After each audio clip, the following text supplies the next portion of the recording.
ఎదురు దెబ్బల నుంచి ఎంత త్వరగా పాఠాలు నేర్చుకుంటే అంత మంచిది.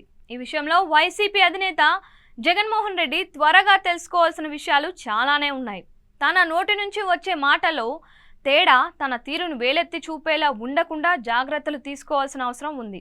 2019లో తిరుగులేని అధికారాన్ని సొంతం చేసుకొని ప్రజాస్వామ్యంలో ఎవరికీ సాధ్యం కాని 100% సీట్లను సొంతం చేసుకోవాలన్న అత్యాశను తెర మీదకు తీసుకొచ్చి వై నాట్ 175 అంటూ చేసిన ప్రచారాన్ని జగన్మోహన్ రెడ్డి మర్చిపోయారా? ఎవరిని చెప్పినా వై నాట్ 175 పాట పాడిన జగన్ ఎన్నికల వేళ తేడా గాలి వీస్తుందని చెప్పినా గత ఎన్నికల్లో వచ్చిన 151 కంటే 1-2 సీట్లు అధికంగా రావటం ఖాయం అని తాను నమ్మి తన వాళ్ళను నమ్మించిన దానికి జరిగిన నష్టం గురించి జగన్ మర్చిపోయారా?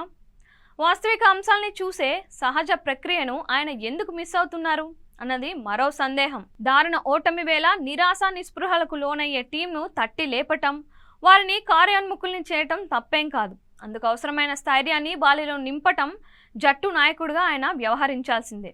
అదే సమయంలో తాను గతంలో చేసిన వ్యాఖ్యలు, చెప్పిన మాటలకు అనుగుణంగా మాట్లాడాల్సి ఉంటుంది. ఆ విషయాన్ని జగన్ తన తాజా ప్రసంగాలు మిస్ అవుతున్నారు.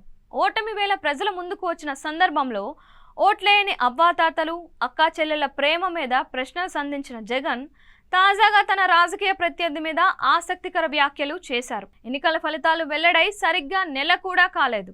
ఆ మాటకొస్తే కొలువు తీరే 10 రోజులు కాలేదు. అలాంటిది 5 ఏళ్లకు జరిగే ఎన్నికల ఫలితాల మీద మాట్లాడటం, తన అంచనాలు చెప్పడం ఏమాత్రం సరికాదు. ఇప్పటికీ ఎన్నికల ఫలితాలు ఇచ్చిన షాక్ నుంచి చాలామంది వైసీపీ నేతలు, కార్యకర్తలు కోలుకోలేదు. ఇలాంటి వేళలో మళ్ళీ తనదైన రీతిలో వచ్చే ఎన్నికల్లో తమ రాజకీయ ప్రత్యర్థులను సింగిల్ డిజిట్కే పరిమితం చేద్దాం అన్న పిలుపు తొందరపాటే అవుతుంది. ఒక విధంగా ఈ తరహా వ్యాఖ్యలతో మేలు కంటే కూడా బ్యాక్ ఫైర్ అయ్యే అవకాశం ఎక్కువగా ఉంటుంది. ఓడిన వేళలో తగ్గి ఉండాలి అన్నట్లుగా ఉండాలి వాతావరణం. అలాంటి వేళలో ప్రజల మూడ్కు అనుగుణంగా తమ వల్ల జరిగిన పొరపాట్లను సరిచేసుకుంటామని, ప్రజల మనసుల్ని గెలుచుకుంటామన్న రీతిలో ఉండాల్సిన మాటలకు భిన్నంగా ప్రజలు మోసపోయారని చెప్పటంలో అర్థం లేదన్న మాట వినిపిస్తోంది. కోట్లాది మంది ప్రజల్ని అంత ఈజీగా మోసం చేయగలరా?